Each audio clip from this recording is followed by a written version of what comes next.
Hello students, कक्षा 10 के समस्त छात्र छात्राओं का स्वागत करता हूं। प्रिय विद्यार्थियों, जो चैप्टर अपना चल रहा था उसको हम आगे बढ़ाएंगे। आप ध्यान दें।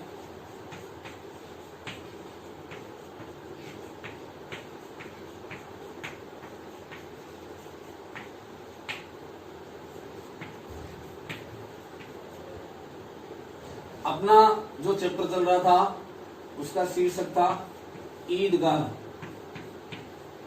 इसके लेखक हैं मुंशी प्रेमचंद। तो मैंने इसमें आपको बताया था कि ये बाल मनोविज्ञान से संबंधित लेख है।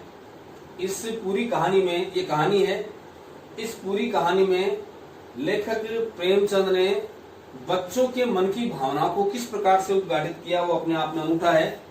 और अभी तर्क वितर्क चल रहा था, मोहसिन है, नूरे है, समी है और हामिद अकेला उनसे किस प्रकार से हुज्जत करके, बातचीत करके अपनी बात को प्रबलता के साथ रखता है।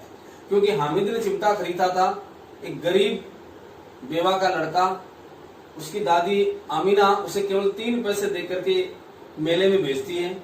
3 पैसे में सोचो उस बच्चे ने कितनी सब बच्चों को खाते हुए देख करके कितनी उसकी इच्छाएं हुई होंगी, लेकिन उन सब का समन करके वो दादी के लिए चिमटा खरीदता है और कैसे तर्क वितर्क करके सामने वाले बच्चों को परास्त करता है और अपनी उस चिमटे की उपादेयता को साबित कर देता है। ये बहुत बड़ी बात थी। और आखिर में आकर के दादी को जब चिमटा देता है तो एक पंक्ति लेखक ने सबसे शानदार लिखी कि उस बच्चे हामिद ने आज बूढ़े हामिद की भूमिका निभाई थी और वृद्ध या बड़ी आमीना जो थी उसने वो बालिका आमीना बन के रोने लग गई। यानी उस बच्चे ने कितनी उसके अंदर चेष्टाएं थी। शायद आज उसके दादा जीवित होते, यानी आमीना के पति जीवित होते, तो आमीना को इस प्रकार रोटियां बनाते, हाथ जलते हुए देख करके वो सब काम करते जो उस हामिद ने किया था। तो कितनी बड़ी उसकी समझ है। अब आगे चलते हैं कि जहां बच्चों में तर्क वितर्क चल रहा है वहां हमने समाप्त किया था, उससे मैं आगे बढ़ा रहा हूं। अब देखो, महमूद ने एक जोड़ लगाया, वहीं से शुरू करते हैं। वकील साहब कुर्सी मेज पर बैठेंगे, तुम्हारा चिमटा तो बावर्ची खाने में जमीन पर पड़ा रहेगा। बावर्ची खाना मैंने आपको बताया रसोई घर, कि तुम्हारा चिमटा क्या काम आएगा, रसोई घर में पड़ा रहेगा। और हमारे जो वकील साहब हैं या हमारे जो पुलिस वाले हैं वो तो आराम से कुर्सी पर बिराजेंगे, बच्चों की आपस में चर्चा हो रही है तो जमीन पर पड़ा रहेगा। इस तर्क ने सम्मी और नूरे को भी सजी। तो अब बच्चों में जो वार्तालाप चल रही है उसमें जब ये बात कही गई कि हम तुम्हारा जो चिमटा है वो तो बावर्ची खाने में पड़ा रहेगा, तो हामिद को भड़कता हुआ, अब हामिद को उस समय उसका कोई जवाब नहीं सूझा तो धांधली शुरू कर दी। धांधली करनी, जो मन में आया वो कहना शुरू कर दिया। मेरा चिमटा बावर्ची खाने में नहीं रहेगा, वकील साहब कुर्सी पर बैठेंगे तो जाकर उन्हें जमीन पर पटक देगा और उनका कानून उनके पेट में डाल देगा। अब कानून को पेट में डाल देने वाली बात वैसे हम प्रासंगिक रूप में देखें तो कोई सही बात नहीं है, लेकिन बच्चे के द्वारा जब मुंह से ये शब्द फूट गया तो वो अनुकूल बात जान पड़ी और उस बात में वास्तव में वजन हो गया। तो बात कुछ बनी नहीं, खासी गाली गलौज थी, कानून को पेट में डालने वाली बात छा गई। तो ऐसी छा गई कि तीनों सूरमा मुंह ताकते रह गए। सूरमा वीर तीनों जो अभी जवाब दे रहे थे कि हमारे खिलौने ऐसे हैं, हमारे खिलौने ऐसे हैं, लेकिन अब हामिद ये उस बात ने कि मेरा ये चिमटा तुम्हारे कानून को पेट में डाल देगा, तुम्हारे इस खिलौने के बारे में वकील साहब का कानून। मानो कोई धेलचा कनकुआ किसी गड्ढे वाले कनकुए को काट गया हो, छोटा मोटा कोई कनकुआ किसी बड़े पतंग को काट जाए, ऐसा। खैर, इसका पेट में अंदर डाल दिया जा रहा। बेतु की बात होने पर भी नयापन रखती है। हामिद ने मैदान मार लिया, उसका चिमटा रुस्तम हिंद है, हिंदुस्तान का रुस्तम श्रेष्ठ बन गया। अब इसमें मोहसिन, नूरे, समी किसी को कोई शंका नहीं है, यानी वो मान गए कि तुम्हारा चिमटा वास्तव में सबसे श्रेष्ठ है। विजेता को हारने वाले से जो सत्कार मिलता है वो मिलना स्वाभाविक है, और वो सत्कार, वो सम्मान, सत्कार का मतलब सम्मान, वो सत्कार उसको भी मिल रहा है कि आज हामिद ने वो सम्मान प्राप्त कर लिया क्योंकि उसकी बातों में वजन था और जो दोनों तीनों दोस्त थे वो उस बात को एक्सेप्ट करने लगे, स्वीकार करने लगे। हामिद को मिला। औरों ने 3-3, 4-4 पैसे आने खर्च किए पर कोई काम की चीज नहीं ला सके और हामिद ने 3 पैसे में रंग जमा दिया। सच ही तो है, खिलौने का क्या भरोसा, टूट फूट जाएंगे। हामिद का चिमटा तो बना रहेगा बरसों। हामिद का चिमटा वास्तव में, अब ये मानने में किसी दोस्त को परेशानी नहीं थी। तीनों चारों दोस्तों ने मान लिया कि वास्तव में हमने पैसे देकर के वाहियात चीजें खरीदी है और इसने 3 पैसे में रंग जमा दिया। इस बात को मानने में कहीं शंका नहीं थी। अब संधि की शर्त, अब बच्चे आपस में वार्तालाप कर रहे हैं कि सबका मन होता है कि एक बार चिमटे को हम हाथ में लें। देखिए, हामिद चिमटा खरीदता है, सब कुछ करता है, लेकिन फिर भी बच्चा तो बच्चा ही है। उसके मन में भी उन सभी खिलौनों को एक बार हाथ से स्पर्श करने की इच्छा है, लेकिन क्योंकि नया खिलौना जब बच्चे लेके आते हैं तो उतना उनमें वो होता नहीं कि वो किसी दूसरे को छूने भी दें। अब अपने तर्क वितर्कों से किस प्रकार से हामिद ने अपने चिमटे की महत्ता को प्रतिपादित कर दिया और बच्चे इस बात में मानने को तैयार हो गए कि वास्तव में हामिद जो चिमटा खरीदा है वो वास्तव में श्रेष्ठ है, इसलिए वो खिलौनों के बदले उसको देखने के लिए तैयार हो गए या खिलौने देने के लिए तैयार हो गए। संधि की शर्तें हुई, जरा अपना चिमटा दो, हम भी देखे तुम्हारा और तुम हमारा बेइज्जती ले लो। महमूद और नूरे ने भी अपने अपने खिलौने पेश किए उसके सामने कि तुम चिमटा देख हमें दे दो एक बार और तुम ये खिलौने ले लो। हामिद को इन शर्तों के मानने में कोई आपत्ति नहीं थी, क्योंकि आखिर था तो वो भी बच्चा ही, उसका भी दिल करता था वो सब खिलौने देखने का। तो ये शर्त सहज भाव से उसने स्वीकार की। चिमटा बारी बारी से सबके हाथ में गया और उनके खिलौने बारी बारी से हामिद के हाथ में आए। कितने खूबसूरत खिलौने, बहुत अच्छे हैं। ये उर्दू शब्द है, ध्यान रखें, खूबसूरत, अत्यधिक सुंदर। तो वास्तव में ये खिलौने बहुत सुंदर थे, इस बात को मानने में कहीं कोई दिक्कत नहीं थी। हामिद ने हारने वालों के आंसू पोंछे। आंसू पोंछना मुहावरा है, दुख दूर करना।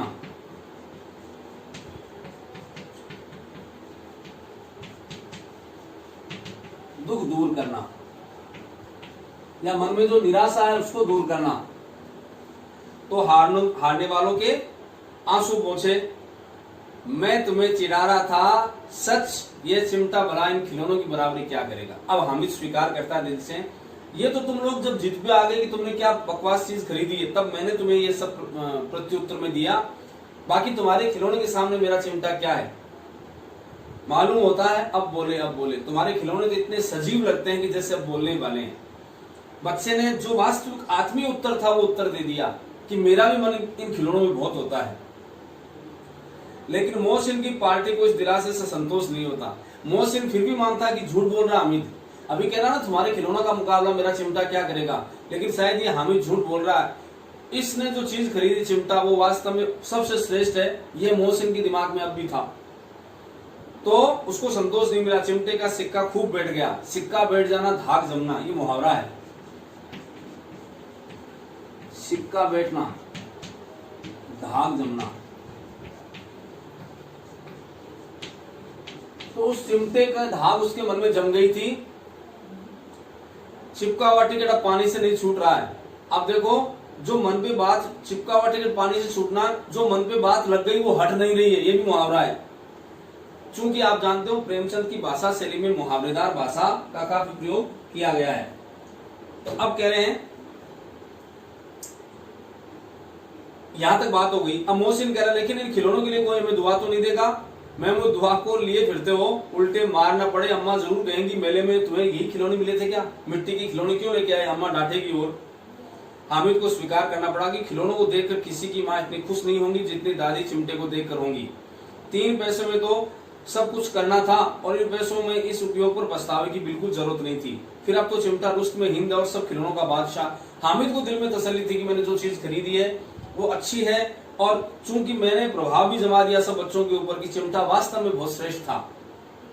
रास्ते में महमूद को भूख लगी, उसके बाप ने केले खाने को दिए। महमूद ने केवल हामिद को साजी बनाया क्योंकि हामिद के पास चिमटा था और चिमटे ने प्रभाव जमा दिया था। लिहाजा अब उसने केवल उस केलों में साझेदार किसको बनाया, हामिद को, कि तुम भी केले खाओ ताकि उसका चिमटा थोड़ी देर के लिए वो ले सके।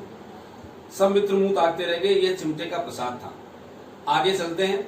11 बजे गांव में हलचल मच गई। मेले वाले आ गए। मोहसिन की छोटी बहन ने दौड़कर भिश्ती उसके हाथ से छीन लिया। देखिए इन खिलौनों का कैसे अब अंत होता है, ध्यान दीजिए। मोहसिन की छोटी बहन सबसे पहले वो बिस्ती लेके आया था, पानी भरने वाला। बिस्ती के बारे में मैंने बताया, जो पानी भरने का काम करता है या पानी भरने वाला, ये खिलौने वो लेके आया था बिस्ती। तो बहन ने उससे छीन लिया और मारे खुशी के जो उसकी तो मियाँ बिस्ती नीचे आ गए और सुरलोक सिधार गए, यानी वो खत्म हो गए। मिट्टी का चूल्हा मिट्टी में मिल गया। भाई बहन में खूब मारपीट हुई, दोनों खूब रोए। उनकी अम्मा ये शोर सुनकर बिगड़ी और दोनों को ऊपर से 2-2 चाटे और रसीद कर दिए कि तुम दिन भर झगड़ते हो। पहला बिस्ती खिलौना जो लेके आए थे वो तुरंत उसका अंतिम संस्कार हो गया। अब मियाँ नूरे के वकील का अंत उनके प्रतिष्ठा अनुकूल, प्रतिष्ठा धन अनुकूल, प्रतिष्ठा के अनुरूप, दीर्घ संधि इसमें ध्यान रखें, प्रतिष्ठा धन अनुकूल। तो जो अब दूसरे महाशय हैं वकील जी, नूरे लेके आए थे उस वकील जी को, उसका क्या हुआ? उनका गौरवमय अंत हुआ। वकील सब जमीन पर ताक पर तो बैठ नहीं सकते, उनकी मर्यादा का विचार तो रखना ही होगा। तो दीवार में ऐसे 2 खूंटियां गाड़ी गई, उस पर एक तख्त रखा गया, छोटी तख्ती, उसके ऊपर वकील जी को गिराजा। पटरे पर कागज का कालीन बिछाया गया। वकील साहब राजा भोज की भांति सिंहासन पर विराजे। नूरे ने उन्हें पंखा झलना शुरू करा कि भाई वकील जी को गर्मी लग रही है। अदालतों में खस की टट्टियों और बिजली के पंखे रहते हैं। अदालतों में घास फूस की वो टपली सी होती है और पंखे भी होते हैं। क्या यहाँ मामूली पंखा भी ना हो? वकील साहब के लिए पंखा तो होना ही चाहिए। कानून की गर्मी दिमाग पर चढ़ जाएगी नहीं। बांस का पंखा आया और नूरे हवा करने लगा। अब उससे हवा डालने लगा। मालूम नहीं कि पंखे की हवा से या पंखे की चोट से वकील साहब स्वर्ग से मृत्यु लोक में आ गए। तुरंत वहां से झटका लगा और नीचे गिर गए तख्त से। माटी का चोला माटी में मिल गया और फिर बड़े जोर जोर से मातम हुआ और वकील साहब की अस्थि घूरे पर डाल दी गई, यानी उसके अंतिम संस्कार उनका कर दिया गया। अब ये उनकी अपेक्षा के अनुरूप उनका अंतिम संस्कार हुआ। अब रहा महमूद का सिपाही। उसे चटपट गांव का पहरा देने का चार्ज मिला। सिपाही है, पहरा देने का चार्ज मिला। लेकिन पुलिस का सिपाही को साधारण व्यक्ति तो था नहीं जो अपने पैरों पर चले। आखिर सिपाही है तो उसका तो अनुकूल ही काम होना चाहिए। तो उसके साथ चलने वाले और सिपाही भी हैं। वह पालकी पर चलेगा। अब बच्चे क्या करते हैं, पालकी का जुगाड़ करते हैं, टोकरी लेके आते हैं। टोकरी आई, उसमें कुछ लाल रंग के फटे पुराने चिथड़े, पुराने कपड़े बिछाए, जिसमें सिपाही साहब आराम से लेटे। नूरे ने टोकरी उठाई और अपने द्वार का चक्कर लगाने लगा। इसके दोनों छोटे भाई पीछे सिपाही की तरफ से, अब तोतरी भाषा में बोलते हैं, छोने वाले जागते रहो पुकारते रहे। मगर रात तो अंधेरी होनी चाहिए। पहरा जब सिपाही देता है तो रात भी अंधेरी होनी चाहिए। वैसा ही वातावरण बनाना पड़ता है बच्चों को। महमूद को ठोकर लग जाती है, टोकरी उसके हाथ से छूटकर गिर पड़ती है और मियाँ सिपाही अपनी बंदूक लिए जमीन पे आ गिर पड़ते हैं। अब ये सिपाही जो खिलौना था उसका भी अंतिम संस्कार हो गया। तो नीचे आगे बढ़ते हैं, उनकी एक टांग में विकार आ जाता है, उनकी एक टांग टूट जाती है। अब महमूद को आज ज्ञात हुआ कि अच्छा डॉक्टर है, उसको ऐसा मरहम मिल गया जिससे वो टूटी टांग को आनंद फानंद में जोड़ सकता है। अपने आप को डॉक्टर मानता है तो सोचता है कि मैं एक मरहम लगा के इसकी टांग जोड़ दूं। केवल गुलर का दूध चाहिए, गुलर का वृक्ष होता है, उसका दूध चिपकाने के काम आता है कि इसकी टांग को चिपका देंगे वापस। गुलर का दूध आता है, टांग जोड़ दी जाती है, लेकिन सिपाही जो ही खड़ा होता है टांग जवाब दे जाती है। बच्चे गुलर के दूध से उस टांग को जोड़ने का प्रयास करते हैं, दोबारा बजर पड़ता है, टांग फिर जवाब देगी। शल्य क्रिया असफल हुई, ऑपरेशन जिसको कहते हो शल्य क्रिया, यानी सफल नहीं हुई। तब उसकी दूसरी टांग भी तोड़ दी जाती है, कम से कम एक जगह तो बैठ जाए। दूसरी टांग भी तोड़ दी। अब कम से कम एक जगह आराम से तो बैठ सकता है, एक टांग से तो नहीं तो चल सकता, नहीं बैठ सकता था। अब सिपाही सन्यासी हो गया, एकदम जैसे साधु लोग संत लोग एक स्थान में बैठे रहते हैं वैसे सिपाही साहब बैठ गए। अपनी जगह पर बैठा बैठा पहरा दे रहा है। कभी कभी देवता भी बन जाता है। उसके सिर का झालरदार साफा खुरस दिया गया, जो सिपाही का साफा होता है वो भी हटा दिया। अब उसका जितना रूपांतर चाहो कर सकते हो। कभी कभी उसे बाट का काम भी लिया जाता है, वो सिपाही से कभी तोलने का बाट बना लिया जाता है। अब मियाँ हामिद का हाल सुनिए। सब बच्चों के खिलौने मिट्टी के थे, मिट्टी में मिल गए। हामिद घर लौटा। अमीना उसकी आवाज सुनते ही दौड़ी और उसे गोद में उठाकर प्यार करने लगी। सहसा उसके हाथ में चिमटा देखकर बोली, चौंकी, ये चिमटा कहाँ था? मैंने मोल लिया है। के पैसे में? दादी पूछती, कितने पैसे में लिया? 3 पैसे दिए। अमीना ने छाती पीट ली। क्यों? कि 3 पैसे इसको दिए थे, रास्ते में कुछ खा लेगा, भूखा गया था घर से, लेकिन ये 3 पैसे का क्या किया? यह कैसा बेसमझ लड़का है कि दोपहर वह कुछ खाया न पिया, लाया क्या? चिमटा। सारे मेले में तुझे और कोई चीज नहीं मिली जो लोहे का चिमटा उठा लाया? प्रश्न किया दादी ने उससे। हामिद ने अपराधी के भाव से कहा, जैसे मैंने बहुत बड़ा अनर्थ कर दिया, काम तो अच्छा ही किया था, लेकिन दादी गुस्सा क्यों हो रही है? लेकिन दादी का गुस्सा तो प्यार था उसमें कि मेरे बच्चे तुमने ऐसा क्यों किया, 3 पैसे तुम्हें कुछ खाने को दिए थे, उसमें भी तुम चिमटा खरीद के ले आए, तुम्हारी उंगलियां तवे से जलती थी ना दादी, इसलिए मैंने उसे मोल लिया। मैंने चिमटा क्यों खरीदा? कि तुम रोज रोटी बनाती हो और तुम्हारी उंगलियां जल जाती है।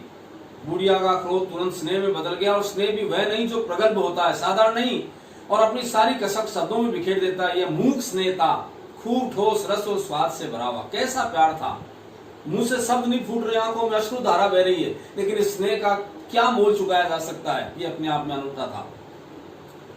बच्चे में कितना त्याग, कितना सद्भाव और कितना विवेक है, कितनी बुद्धि होगी, कितना त्याग का भाव रहा होगा इस बच्चे में कि इतना मन, क्योंकि बच्चे खाने को लालायित रहते हैं, दूसरों को खाते हुए देख कर मन में, और पैसे खर्च भी कर देते हैं खाने के मामले में। इस बच्चे का क्या जवाब दे, क्या लाजवाब है कि कितना मन को मार करके इसने अपने आप को नियंत्रित किया, कितना त्याग है, कितना सद्भाव है, कितना विवेक है।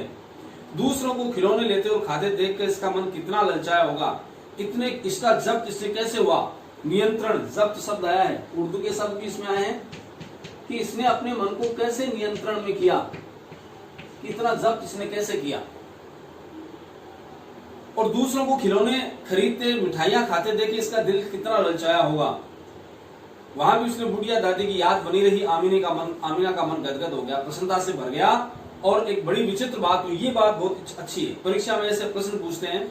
हामिद के चिमटे में भी विचित्र, बच्चे हामिद ने बूढ़े हामिद का पार्ट खेला था, क्योंकि उस बच्चे हामिद ने वो काम किया था कि अगर हामिद के दादा यानी आमीना के पति जिंदा होते तो शायद वो इस बात को सोचते, जो दर्द महसूस हामिद ने किया कि रोटियां बनाते हुए आमीना की उंगलियां जल जाती है, तो उसके दादा वो चिमटा लेके आते। आज वो भूमिका उस लड़के ने निभा दी। बुढ़िया आमीना बालिका आमीना बन गई। बुढ़िया उस बालिका की तरह रोने लगी जो नादान ना समझ हो। इस बच्चे में इतनी समझदारी कहां से आ गई? वह रोने लगी, दामन फैलाकर हामिद को दुआएं देती थी और आंसू की बड़ी बड़ी बूंदें गिरा दी जाती। हामिद इसका रहस्य क्या समझता? हामिद तो बच्चा था। दादी की आंखों में आंसू क्यों है? उस प्यार के सागर को कैसे किसी छोटे से पात्र में भरा जा सकता है? आज उसके दिल की भावनाएं हिलोरे ले रही थी, उसका मन हर्षातिरेक से गदगद होकर के आंसू के रूप में झर रहा था। इसका रहस्य वो बच्चा क्या जाने। तो इस प्रकार से इतनी सुंदर कहानी हमारे बीच में हमने इस कक्षा 10 के इस पाठ्यक्रम में ये पढ़ी। ईदगाह वास्तव में बहुत ही प्रेरणादायी कहानी है कि किस प्रकार से त्याग, सद्भाव, विवेक, ये हम सब लोगों का चारित्रिक गुण होने चाहिए और इनको हमें आत्मसात भी करना चाहिए। तो प्रिय विद्यार्थियों, ये आपका चैप्टर पूरा हुआ। अब मेरा आपसे आग्रह है कि इसके समस्त प्रश्नोत्तर आप लोगों को करने हैं और साथ साथ इस चैप्टर को बहुत ध्यान से पढ़ने हैं। ये अगर इसमें कहीं कोई आपको दिक्कत आती है, कोई समझ में बात नहीं आती है, तो आप पुनः एक बार मुझसे पूछ सकते हैं, बात कर सकते हैं। और इसका गृह कार्य आपको बहुत ही सुंदर तरीके से अच्छी तरह से करना है। एक बार पुनः आप सभी को धन्यवाद। Thank you.